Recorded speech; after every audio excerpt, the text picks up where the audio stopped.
Fala pessoal, tudo bem? Valeu por ter assistido a parte um do vídeo, caso vocês tenham visto, né? E agora por estarem assistindo a parte 2. Então, na parte um a gente falou sobre como criar novos hábitos. E agora a gente vai falar, como eu já tinha comentado com vocês, como que a gente faz para eliminar hábitos indesejados. Então, como que a gente faz para parar de fumar, como a gente faz para parar de reclamar, para parar de apostar, seja lá o hábito indesejado que a gente tem. E o Charles Duhigg, que foi o autor lá do Poder do Hábito, ele criou algo chamado a regra de ouro. E a regra de ouro ela diz o seguinte: para você eliminar um hábito ruim, você precisa manter o gatilho, manter a recompensa e mudar a rotina, que vai ser a ação.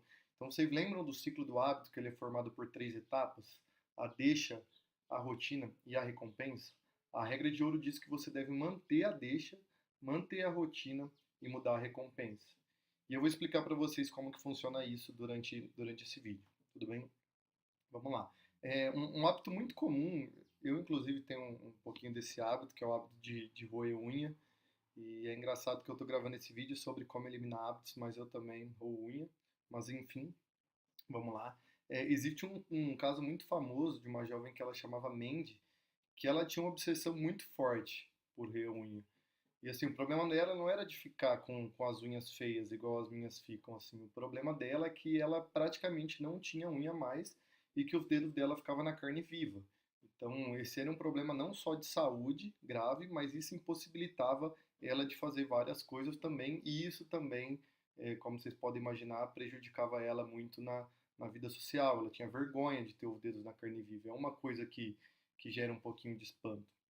E ela já tinha feito uma série de tratamentos, ela já tinha tentado andar o dia inteiro com luvas, já tinha tentado pôr pimenta na ponta dos dedos, mas nada tinha sido eficiente, ela ainda não tinha conseguido parar de roer unha.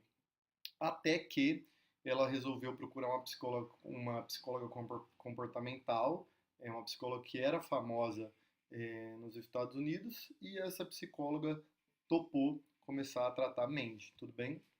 Na primeira sessão, o que a psicóloga da mente fez foi perguntar para ela o que ela sentia imediatamente antes dela levar os dedos até a boca e roer a unha. E a mente respondeu que ela sentiu uma tensão na ponta dos dedos. Então, conversando um pouco mais com ela, descobriu-se, né, que o que iniciava essa sensação de tensão nos dedos era um sentimento de tédio. Então, a gente consegue ver aqui a presença de dois gatilhos. O primeiro e principal era o tédio, e o segundo, que era basicamente uma consequência do primeiro gatilho, era uma sensação de tensão que ela sentia nos dedos. E aí a mente falou que depois que ela terminava de roer as unhas de todos os dedos, ela sentia uma satisfação, ela sentia que ela tinha eliminado aquela tensão. Esse estímulo físico de roer as unhas eliminava a tensão que ela sentia. E aí aqui a gente já consegue, né, com essas perguntas que a psicóloga fez para ela, a gente já consegue desenhar o ciclo do hábito que estava fazendo a mente roer a unha. Então, a deixa era o tédio e a tensão, né, que ela sentia nos dedos, na verdade. A rotina era roer as unhas e a recompensa era esse estímulo físico que eliminava a tensão. Pois bem, no final dessa primeira sessão, a psicóloga ela deu uma tarefa para a mente.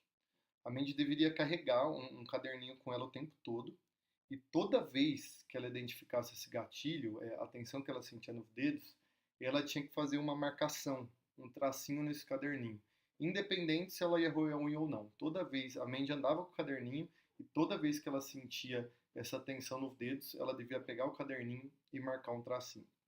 E por que a psicóloga fez isso? Como eu disse no início do vídeo, né, a regra de ouro ela se trata de manter a deixa, manter a recompensa e mudar a rotina. E para você fazer isso, a primeira coisa que você deve fazer tem que ser justamente identificar qual que é a deixa. Se você não identificar qual que é a deixa, você não vai conseguir associar essa rotina a uma deixa e você não vai ser capaz de mudar ela.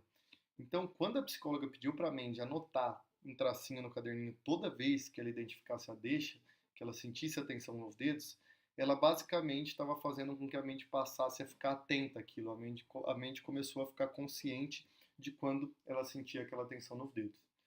Tudo bem? Então vamos em frente. Se passaram algumas semanas e a Mandy voltou para a próxima sessão normalmente.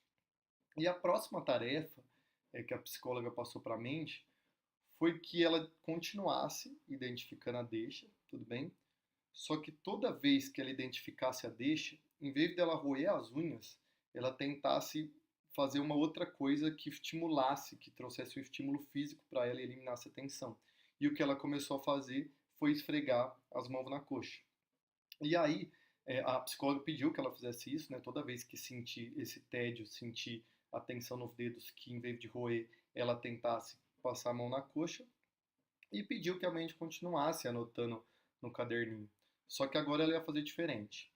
Toda vez que ela sentisse esse tédio, essa tensão nos dedos, que ela deveria anotar um tracinho, normalmente.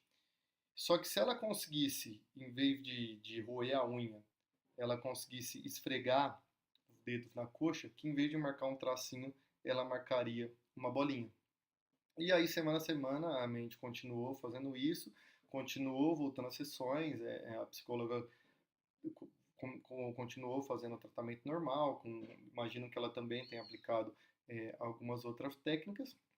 E aí, semana a semana, a Mandy veio a trazer o caderninho com os tracinhos e as bolinhas, conversaram sobre aquilo, e cada vez mais a Mandy estava trazendo um caderninho com mais bolinhas e menos tracinhos, até que em um momento a Mandy parou totalmente de roer a unha e ela começou a aparecer nas sessões com um caderno cheio de bolinha e nenhum tracinho, até que, é claro, o caderninho se tornou inútil e ela parou de usar.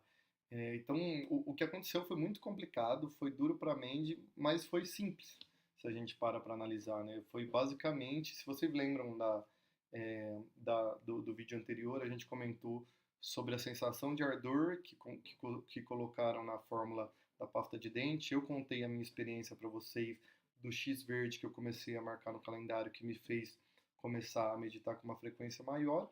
E nesse caso foi simplesmente um caderninho que fez a mente ficar consciente de quando ela sentia a tensão nos dedos e ela conseguiu começar a substituir isso por passar a mão na coxa. Legal? É, Bom, o caso da Mandy é esse, né? Vamos seguir em frente. Algo muito importante que eu quero citar com vocês é que é muito comum a gente confundir hábitos e vícios, né? E por que isso é ruim? Isso é ruim porque a palavra vício, ela traz uma conotação pesada. É como se a gente fosse incapaz de se livrar daquilo, a não ser que seja através de remédios ou de algum tratamento médico. E a verdade é que muitas dessas coisas que a gente chama de vício, seja comer doce, ou comer salgado, ou comer qualquer coisa, tem gente que é viciada em aposta, tem gente que é viciada em pornografia, por exemplo. Muitas dessas coisas, talvez elas não sejam vícios, né? Talvez elas só sejam hábitos indesejados que você criou em algum momento da sua vida e não conseguiu se desfazer. E não significa necessariamente que você precisa de um tratamento para isso. É lógico que dependendo do nível, eu acho que é importante sim um tratamento, principalmente se isso envolver dependência química. Eu não quero menosprezar a situação de ninguém, mas é um fato que muitas vezes a gente consegue só mudando o hábito se livrar dessas ações desejadas que a gente faz. Se é viciado em cigarro, por exemplo, existe grande chance que o que te leva a colocar um cigarro na boca não seja a necessidade da nicotina em si, e sim que seja o ciclo do hábito que você criou que esteja fazendo você colocar o cigarro na boca.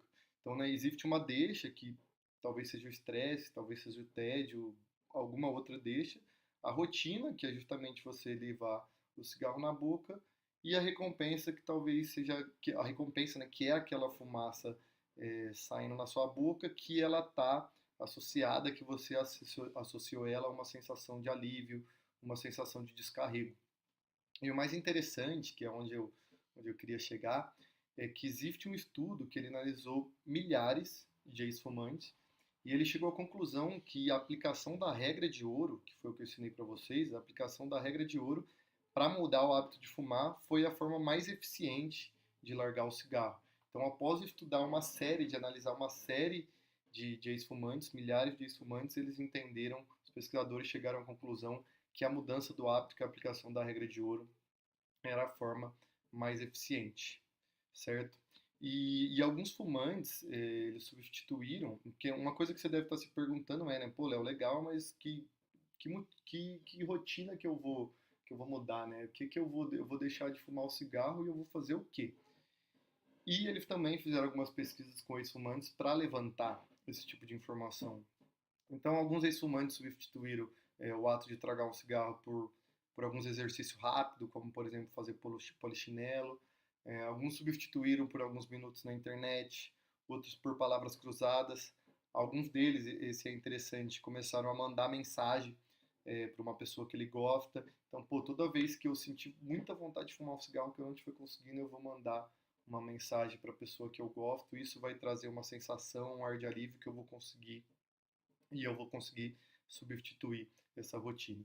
Mas isso vai depender de cada pessoa vai se adaptar melhor a algum tipo de ação e algum tipo de rotina. Não existe uma fórmula que vai falar, poxa, você deve substituir o ato de fumar cigarro por polichinelo e isso vai funcionar para você. Não, cada pessoa vai se adaptar melhor com um tipo de rotina.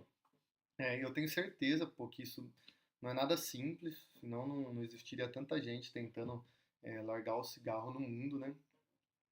Mas lembra que na aula passada eu comentei com você, na aula não, né? No vídeo passado eu comentei um pouco sobre como a gente não precisa de força de vontade para criar os hábitos? Pois é, na primeira vez que você for mudar sua rotina, que você for deixar de fumar para fazer alguma dessas outras ações que eu comentei, cara, você vai precisar sim de muita força de vontade para não colocar o cigarro na boca. E na segunda vez também, e na terceira vez e na quarta vez também. Só que você não vai precisar toda vez ter essa força de vontade, toda vez passar por esse sofrimento. Conforme você for se habituando, conforme você for se adaptando com essa nova rotina, com esse novo ciclo do hábito, isso vai se tornar automático para você e você vai esquecer totalmente, você vai deixar de ter a necessidade de fumar porque você substituiu esse ciclo do hábito. Beleza? E aí um outro ponto que eu queria comentar com vocês, que ele não está relacionado a hábito, na verdade ele está relacionado a gatilhos mentais. Eu não vou explicar profundamente o que é gatilho mental aqui, mas vamos dizer que gatilhos mentais são formas de você direcionar seu cérebro a querer alguma coisa, tudo bem? E eu quero comentar sobre isso porque existe um gatilho mental, que é o que a gente chama de gatilho mental do compromisso, que ele também pode ajudar você a deixar de fumar ou largar o hábito indesejado que você tem. Certo? E do que se trata isso? O que é o gatilho mental do compromisso? O que acontece é o seguinte, o ser humano ele tem uma necessidade inata, já está nele, de cumprir com a palavra dele.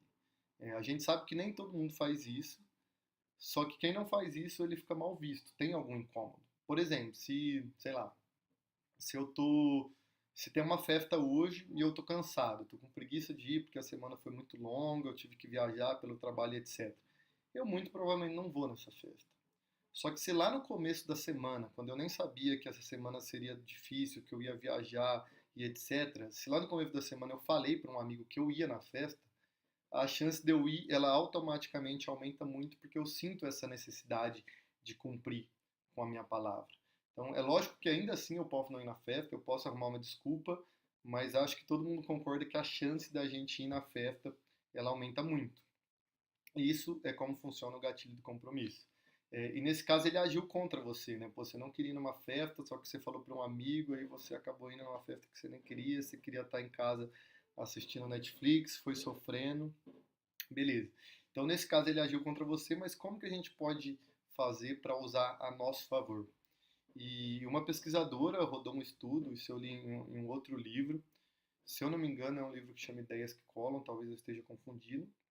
Mas essa pesquisadora, ela rolou um estudo e foi justamente com ex-fumantes que estavam, né, tentando parar de fumar, no qual eles participaram de algumas atividades, eles fizeram algumas palestras, alguns eventos, algumas dinâmicas, né, focadas em deixar o cigarro. E no final, a pesquisadora dividiu em dois grupos. Esse grupo grande ela dividiu em dois grupos. E para um dos grupos, ela pediu que essas pessoas mandassem uma mensagem para as pessoas mais importantes na vida dela, falando o seguinte: eu nunca mais vou parar de fumar. Ela chegou e pediu para a pessoa, falou: ó, manda para sua mãe, para seu pai, para seu namorado, quem você gosta, uma mensagem, um WhatsApp, e-mail, uma ligação, escrito: eu nunca mais vou fumar. E para o outro grupo de pessoas, ela não pediu que fizesse nada, as pessoas seguiram a vida dela normal. E o interessante é que para o grupo de pessoas que ela pediu para mandar mensagem, elas tiveram um êxito ao parar de fumar muito maior que o outro grupo. E isso aconteceu porque ela tinha acabado de assumir um compromisso. E elas iam se sentir mal, não só com elas mesmas, mas com as outras pessoas também, se elas não cumprissem. Então a dica que fica é, se você quer largar um hábito indesejado, um vício, né, como você prefira chamar, além de aplicar a regra de ouro, outra coisa que você pode fazer também é aplicar o gatilho mental do compromisso. Então liga para as pessoas, manda um WhatsApp, sei lá, posta um story no story no Instagram falando a partir de hoje eu me comprometo a nunca fazer tal coisa. Isso se você não tiver, né, se você achar que isso não atrapalha a sua privacidade e tal, mas enfim, dê um jeito de comunicar às pessoas, quanto mais melhor e quanto mais importante essas pessoas forem na sua vida, melhor, de que você quer parar com aquilo, beleza? E depois me conta se deu certo. E se você tiver curtido também os gatilhos mentais, o gatilho mental que eu ensinei sobre vocês aqui, que é o gatilho mental do compromisso, eu estou gravando um vídeo que fala sobre o gatilho mental do compromisso, eu devo colocar um link aqui e também estou gravando outros vídeos, né, para o pessoal que trabalha com a gente sobre outros gatilhos mentais. Eu sei que eu devo estar passando a impressão que, porra, todo vídeo que eu gravo tem outro vídeo para vocês assistirem e que isso nunca vai acabar nunca, mas eu prometo que vai, beleza? Então é isso. Ah, e uma coisa, se vocês tiverem curtido, quiserem dar algum feedback, alguma sugestão de melhoria, deixa um comentário aí também, eu vou ficar super feliz de saber, vou tentar implementar os feedbacks. E é isso. Valeu, pessoal. Um abraço.